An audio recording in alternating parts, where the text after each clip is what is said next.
Сәлем достар. Біздің шығармашылық топ Дунай бойында орналасқан Дюрнштайн қалашығына жетті. Мыңға жуық тұрғыны бар бұл қаланың тарихы өте бай және терең. Осы Мари Химмерфальд шіркеуінде ағылшын королі арыстан жүректі Ричард кезінде тұтқында болған. Аталған тарихи орындарды дәріптеп туристерді қызықтыратын Аустрияның осы бір шағын аймағындағы агро және экотуризм жайында қызықты ақпаратпен бөлісеміз.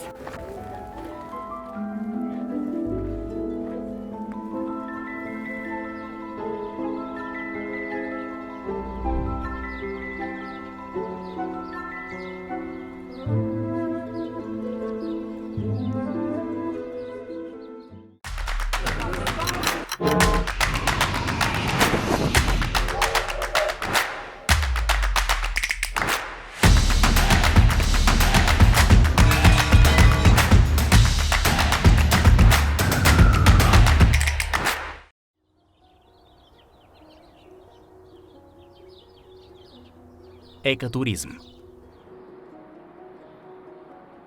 Вена, Аустрия.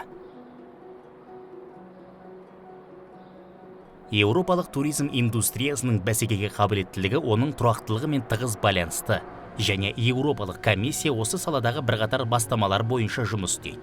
Туристік бағыттардың сапасына, олардың табиғи және мәдени ортасы және олардың жергілікті қоғамдастықпен ықпалдастығы қатты әсер етеді.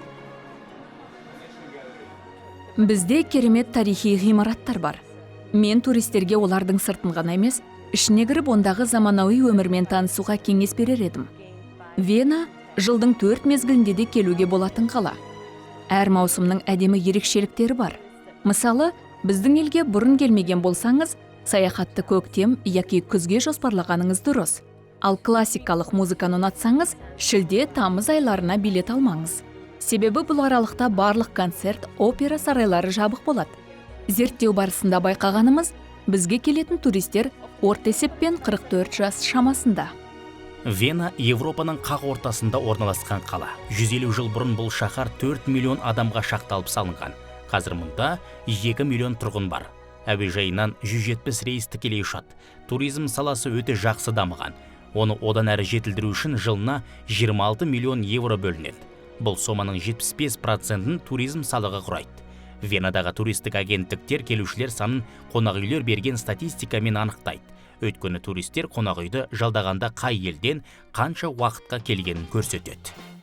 Бізде салықты қонақүйлер, музейлер емес, келген турист төлейді. Мысалы, Венада 430 қонақүй бар.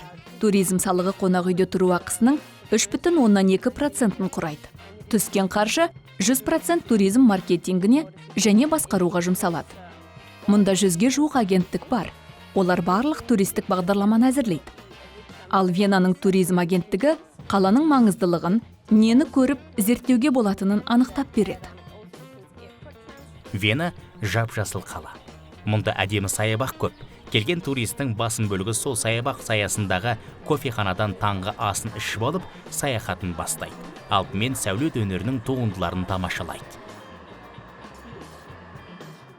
Ең көп турист көрші Германиядан ағылады. Сосын Венаға саяхаттайтындардың басым бөлігі ақш пен Қытай азаматтары.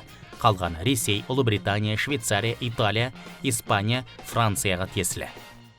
Туристерге арналған ақпарат орталықтары бар. Біреуі Венаның бас станциясында, екіншісі Вена әуежайында. Күн жылы мезгілде қосымша жылжымалы ақпарат берушілер, яғни велосипедшілер жұмыс істейді. Олар туристер нені ұнататынын анықтайды. 13 тілде мәлімет беретін веб-сайт бар. Сондай-ақ 13 тілде брошюра шығарамыз. Сол брошюраға жарнама орналастырамыз. Одан жақсы ақша түседі. Жыл сайын Вена қаласы картасының 4 миллион данасы жасалып, туристерге тегін таратылады. Туристерге тиімді жағдай жасау мақсатында 15 жыл бұрын Вена картасын енгіздік. Бұл карта трамвай, метро, қоғамдық көліктерде, пойыздарда тегін жүруге мүмкіндік береді. Такси ғана ақылы, әуежайдан жеткізу, қалаға экскурсия жасайтын аялдамалары бар автобустарға отыру да тегін. Картаның құны жұмыс жасайтын сағат мөлшеріне байланысты. 17-60 евро шамасында. Вена өз тұрғындарының құқықтары мен бостандықтарын құрметтейді, санасады. Сондықтан ай сайын сауалнама жүргізіп, солардың туризмге көзқарасын біліп отырады. Жергілікті халықтың 94% туризмді құптайды. Сондай-ақ туристердің қызығушылығын да әрдайым бақылауда ұстайды.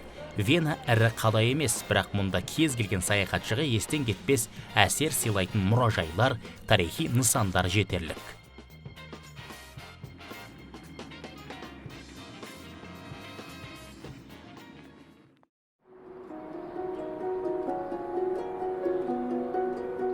Аустрияда экотуризмде сәтті жолға қойылған. Бұл арнайы құрылған жүйе арқылы жүзеге асқан. Яғни ұлттық туризм басқармасы Аустрияның туризм брендін халықаралық деңгейде насихаттайды. Ал федералдық агенттіктер жергілікті туризммен айналысады. Туристік бағыттарды басқаратын орган жаңа туризм өнімдерін ойлап табады. Экотуризмге қызығатындар негізінен ЮНЕСКО тізіміне енген Вахау алқабына барады. Өйткені бұл көрікті Дунай өзені мекенінде ең ірі шарап өндірісі, көздің жауын алатын өрік алқабы бар. Дюрнштайн, төменгі Аустрия.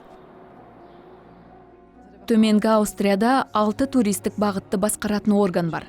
Әрқайсысы өз өнімін дамытады. Өңірге тән емес өнімді жарнамалауға болмайды. Мысалы, біреуі шарап, біреуі жүн, біреуі өрік, біреуі веложол деген сияқты. Туристер шарап жасаушылардың үйіне барып, бірге тұрып, тіршілігімен танысып, әңгімелесуге, шарап ішіп көруіне болады. 2010 жылы бүкіл әлемдік мұра жолы бағдарламасын әзірледік. Бағдарлама аясында бір күнде 180 километр арнайы экскурсия. Жол бойы әр ауылда оның табиғатын, тарихи мұраларды көріп шығуға болады. Мұндағы жаһандық деңгейдегі жауһарларды көру үшін сағаттап ұзын сонар кезекке тұрмайсыз. Сәйкесінше шаршамайсыз, стресс алмайсыз. Бұл басты артықшылық. Бұл жаққа жету еш қиындық тудырмайды. Көбісі көлікпен келеді. Негізінен Кремске пойызбен келіп, одан ары автобуспен жетуге болады. Сағат сайын солтүстік жағалаудан, 2 сағат сайын оңтүстік жағалаудан автобус жүреді. Көлікпен келудің қиындығы оны тұраққа қою керек. Сондықтан қоғамдық көлікпен жүрген ыңғайлы. Туристік маусым сәуір, қазан айлары. Қарашада Рождество базарлары ашылады. Мұнда негізінен отбасылық бизнес жоғары деңгейде дамыған. Әсіресе шарап өндірісімен айналысатын шаруалар көп. Солардың бірі Роман Хорват. Вахау ерекше өңір. Бұл жердің табиғатын қорғау, күтіп ұстау бәрімізге міндеттеледі. Өзі шағын, бар жоғы 1300 гектар. Мұндағы ең маңызды һәм ең басты агроөнім шарап жүзімдіктері. Вахаудың өнімі әлемдік шарап нарығында алдыңғы қатарда. Ал Аустрияда сапасы жағынан нөмір 1 өнім. Вахау топырағы, климаты, биіктігі, панның жазықтығынан келетін ауа, батыстан келетін суық ауа, таулы тасты жер. Көне геологиялық түзілімдер шарап өндірісі үшін таптырмайтын жағдай.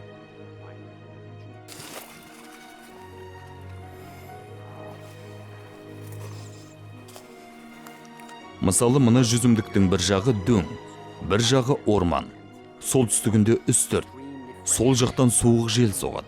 Жүзімнің дәміне, иісіне әсер етеді. Орналасқан жері бірегей. Әрине шарап ерекше болады. Романның 450 гектар жүзімдігі бар. Бұл Вахаудың 3/1 бөлігі. Жылына 3 миллион бөтелке шарап шығарады. 100% сертификатталған. Жәндіктерді жоятын құралдар қолданбайды. Өндірістің 30-40% органикалық.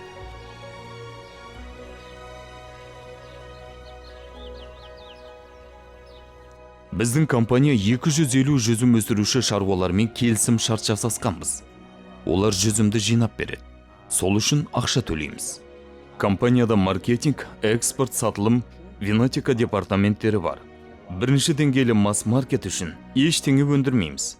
Себебі өндіріс құны тым жоғары. Жұмыс күші тым көп кетеді. Жер бедері таулы тасты болғандықтан қол күші керек. Тек жазық жерде ғана трактор пайдалана аламыз. Сондықтан көбінесе жоғары деңгейлі жергілікті нарыққа, премиум санатты бөлшек саудаға, премиум санатты өнім сататын супермаркеттерге арнап шығарамыз. Экспортқа жөнелтеміз. Осы экспортқа Еуроодақ көмектеседі. Аустриядағы ең қымбат мейрамханалар да бізден алады. Айтпақшы, біздің өнімді Қазақстаннан да табуға болады. ондағы ең қымбат мейрамханаларда біздің ақ шарап сатылады. Компаниямыздың басты жәдігері. Тарихи орны 300 жыл бұрын салынған шарап қоймасы дер едім. Дегенмен, жаңа қойма салуды жоспарлап жүрміз. Бұрын шығып көрмеген нарықтарға баруды көздейміз. Роман Хорват компаниясы өнімдердің имиджін қалыптастыру мақсатында түрлі қызықты шаралар ұйымдастырады. Ал Вахаудағы тағы бір ірі жүзім шаруашылығының қожайыны Франц мырза мұнда келетін туристер үшін арнайы бағдарлама жасаған. Ол саяхаттап келгендерге осы өңір жайлы жүзім шараптың жасалу технологиясы туралы әдемі әңгіме айтып береді. Шарап жасаудың бір кезеңімен таныстырайын. Мысалы, мына жерде жүзім жоғарғы қабатта мұқият езіледі. Одан шыққан шырын төмен қарай контейнерлерге құйылады. Белгілі бір температурада сақталады. Ферментациядан кейін шарап 100% тотықпайтын болаттан жасалған контейнерлерде құйылады. Шараптың түсі жүзім қабығының түсіне байланысты. Ақ жүзім жасау үшін ферментация жүзім қабығына жасалады. Ал қызыл шарап жасау үшін жүзімге алдымен ферментация жасалып, кейін езіледі. Шарапты 36 түрлі әдіспен сақтаймыз. Мәселен, болат контейнерлерде немесе дәстүрлі еменнен жасалған бөлшектерде сақтаймыз. Кәсіпорында музыкалық фестивальдер өтеді. Қонақтар шарап ішіп отырып, дәстүрлі және заманауи музыка тыңдайды. Бұл әрине кіріс әкеледі. Күнде 4 топ өнер көрсетеді. Олар нағыз мықты, кәсіби музыканттар. Бір мезетте 850 турист келеді. Біздің жеке турлар күнде сағат 10-да және 2-де өтеді. Бағасы 12 евро. Бірақ көбінесе топтар келеді. Аптасына 3 рет экскурсия ағылшын тілінде өтеді. Біздің кәсіпорын алғашқылардың бірі болып, жүзімдіктер бойынша 3D форматта өте қымбат фильм түсірдік. Ол бізге өз жұмысымызды насихаттауға көмектесті. Қазір кәсіпорынның ең ескі бөлігінде жүрміз. Мынау біздің жерасты қоймамыз. Өте ескі. Мұнда ұзақ жылдардан бері тұрған шараптар бар. Ең ескісі 1977 жылғы. Көбінесе ақ шараптар. Себебі өңірде ақ шарап жасайтын жүзім өседі. Мынау былтырғы жүзімнен жасалған шарап. Қоймадан орын іздеп жүрмін бұған. Алдымен мұны осындағы қария шараптармен таныстырып алайын. Сосын осы жерге тұрақтайды. Бұл кәсіпорын жылына 6 миллион бөтелке шарап өндіреді. Өнімдердің Польша, Латвия, Бенилюкс, Швейцария, Швеция, Ұлыбритания, ақш, Канада, Жапонияға экспорттайды. Шараптың 60%-ын Германияға жөнелтеді. Онда арнайы қоймалар бар. Бұл ел кәсіпорынның ең маңызды тұтынушысы. Біз мейрамханалар мен супермаркеттер үшін бөлек шарап жасаймыз. Бағаларында айырмашылық алшақ емес. Мәселен, мейрамханадағы шарап 12-15 евро, супермаркетке 11 евро. Супермаркеттегі шараптар бүкіл өңірден жиналған арзан жүзімдіктен терілген жүзімнен жасалған. Ал мейрамханаларда әрине эксклюзивті шарап болатыны сөзсіз. Сапасында айырмашылық аз. Қызық оқиға болған. Америкада шарап дәмін тату кезінде супермаркет үшін жасалған шарап мейрамханаға арналғаннан бір дауыс артық жинаған. Біздің кәсіпорында жасалатын экскурсияның соңғы нүктесі дүкен. Экскурсияға шамамен 30 мың адам келеді. Әрқайсысы бір бөтелке шарап алса, 30 мың дана сатылды дей беріңіз. Оның үстіне экскурсия жүргізу бұл жарнама. Осы жерде дәмін татып, ұнатса, кейін супермаркеттен біздің өнімді іздейтін болады. Табиғат пен бизнес үйлесімділігін табудың маңыздылығын Ютта ханымда қолдайды. Вахау Венаға жақын болғандықтан, жанама туризм әсерінен жоғары сұранысқа ие. Заманауи туристерде өзгеше, тарихы бай мекендерді таңдайды. Егер сіздің еліңізде белгілі бір аймақтың табиғи байлығы, жергілікті өнімдері және тарихи жәдігерлерін өзара байланыстырып, туристік тұрғыдан жарнамалайтын арнайы мекеме болмаса, қиынға соғады. Экотуризм бірнеше факторларға тәуелді. Мәдениет, тамақтану, демалыс орындары, көлік, қонақжайлылық және тағы да басқа қызметтермен толықтырылады. Вахау алқабының ұзындығы шамамен 40 километр. Маңайда және алқаптың өзінде бірнеше салыстырмалы түрде шағын елді мекендер бар. Бірақ ең жақын ірі қала Вена осыдан 80 километр қашықтықта орналасқан. Вахауға жылына 800 мың турист қонып кетеді. Оның ішінде көбінесе ішкі туризм өкілдері. Шетелдіктер жөнінде айтсақ, әсіресе Германия, Чехия, Мажарстан, Швейцариядан келетіндер көп. Вахау алқабында саяхат жасасаңыз, Кремстен Мелкке дейін кемемен жүзіп келіп, шарап террассаларына басқа қырынан қарап көріңіз.